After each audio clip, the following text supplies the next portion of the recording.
Welcome back to my channel Mo blogs. তোমরা কেমন আছো সবাই? আশা করি ভালো আছো, আমিও ভালো আছি। তো দেখো সকাল সকাল চলে এসেছি জল গরম করতে, কারণ সকালবেলা একটু কিন্তু ঠান্ডা পড়ে, তো ওই ঠান্ডা জলটা খাওয়া যায় না।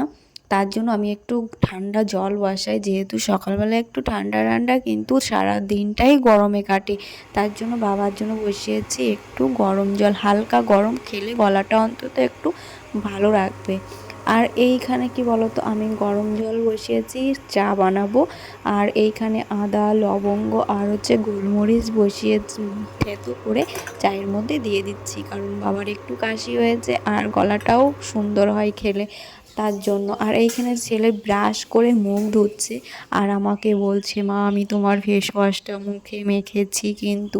আর ও কি বলতো, ও কখনোই মুখে কোনো কিছুই দেয় না, ফেস ওয়াশটাও দেয় না। আর এইখানে আমি চলে এসেছি ডিম ভাজতে, কারণ ও যাবে এখন টিউশানিতে। আর ওর যেদিন টিউশানি থাকে সেদিনকে আমার কাজের ভীষণ তাড়া থাকে। তারপরে ডিমটা ভেজে ওকে আবার খাইয়েও দিতে হবে, কারণ ওর অবস্থা কি জানো তো, ও পড়াশোনা ঠিক মতন করে না, কিছু না।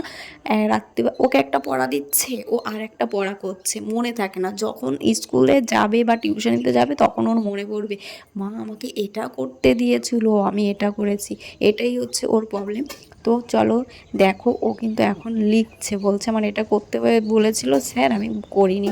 তো তার জন্য আমি এইখানে ডিম ভাজছি আর ও কিন্তু ঘরে বসে বসে লিখছে। আর এইখানে ডিমের মধ্যে আজকে আমি গাইস কিছুই দিইনি, খাওয়ার সময় খুব বকবে আমাকে, কারণ কি বলো তো, ও পেঁয়াজ লঙ্কা না দিলে খেতে চায় না। আর আমি ডিমের মধ্যে আজকে সেটাই দিতে ভুলে গেছি, শুধুই ভেজে নিয়েছি ডিমটা। জানি ও আজকে একটু বকা দেবে, কিছু করার নেই, তাড়াহুড়োর মধ্যে ও চলেও এসেছে, তাড়াহুড়োর মধ্যে সব কিছু করছি। আর এখানে ডিমটা অবশেষে ভেজে নিচ্ছি। ও মানে ভীষণ ব্যস্ত থাকে আর একটু ঘুম থেকে লেটেই ওঠে, যেহেতু সকালবেলা একটু ঠান্ডা ঠান্ডা, তার জন্য একটু লেট করেই ওঠে ও। আর আমি এখানে ডিমটা ভেজে নিই, চলো তারপরে তোমাদেরকে দেখাচ্ছি যে ডিমটা আজকে আমি কেমন করে ভেজেছি। তো চলো ডিমটা তোমাদের দেখাই। তো তোমরা দেখো, এই দেখো যে ডিমটার মধ্যে আমি আজকে কিছুই দিইনি। এই হচ্ছে পড়াশোনার নমুনা, দেখো এখন টিউশনিতে যাবে, আমি ভাত বেড়ে ভাত খাইয়ে দিচ্ছি আর উনি লিখছে। কালকে রাত্রিবেলা কি হয়েছে বলো তো, মনে ছিল না লিখতে, এখন সেটাকে এখন বসে বসে লিখছে। মা আমার মনে ছিল না, তার জন্য এই যে দেখেছো, ভাত খাইয়ে দিচ্ছি এই যে, আর উনি লিখছে, একদিকে খাচ্ছে আর লিখছে। তো চলো বাকি কাজগুলোও করবো। এই যে আমার এখনও বিছনা পড়ে রয়েছে, ওকে পাঠিয়ে তারপর আমি বিছনাগুলো তুলবো। তো চলো তোমাদেরকে আবার পরের সব কথা বলছি তোমাদের সঙ্গে। করে চলে এসেছি দুপুরবেলা রান্না করতে, আর এখানে বিট আলু ভাজছি আমি। আর বাড়িতে এনেছে চিকেন, সেটা তোমরা দেখো, আমি দেখাচ্ছি। এইখানে আমি বিট আলু ভাজছি পাশে, আর এই হচ্ছে মিট, যেটা মা রান্না করবে। আমি কিন্তু আজকে রান্না করব না, মা বাইরে বসে রান্না করবে। আমি সব কিছু গুছিয়ে দিয়েছি, মশলা টশলা কেটে কুটে সব কিছু গুছিয়েছি, শুধু আদাটা কাটা হয়েছিল না, তাই আমি এখন আদাটা ছুলছি। আর মশলা টশলা সব কিছু কিন্তু আমার কমপ্লিট হয়ে গেছে। আর আমি বিট আলু ভেজে তারপরে এসছি হচ্ছে ঘরের জানালাটা মুছতে, কারণ মা বাইরে বসে রান্না করছে মাংসটা, আর আমি ঘরে বসে জানলাগুলো মুছছি, কারণ এখনও বেলাটা অনেক বড় আছে। তো তার জন্য আস্তে আস্তে করে আমি জানলাটা মুছে নিই, যেহেতু তোমরা তো আমার প্রতিটা ভিডিওতে দেখেছো যে আমি প্রতিদিন করে এক একটা করে জানলা মুছছি, কারণ একটা জানলা মুছতে প্রায় আমার 1 ঘন্টা সময় লাগে।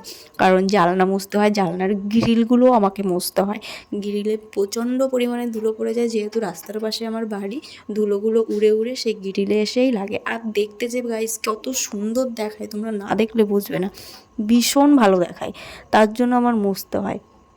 এত সুন্দর দেখায়, তোমরা গ্রিলের দিকে তাকাতে পারবে না, মনে হবে কি যে এই বাড়িতে কেউ বাস করে না, জঙ্গলির মতন রয়েছে, তার জন্য আমাকে মুছতে হয়।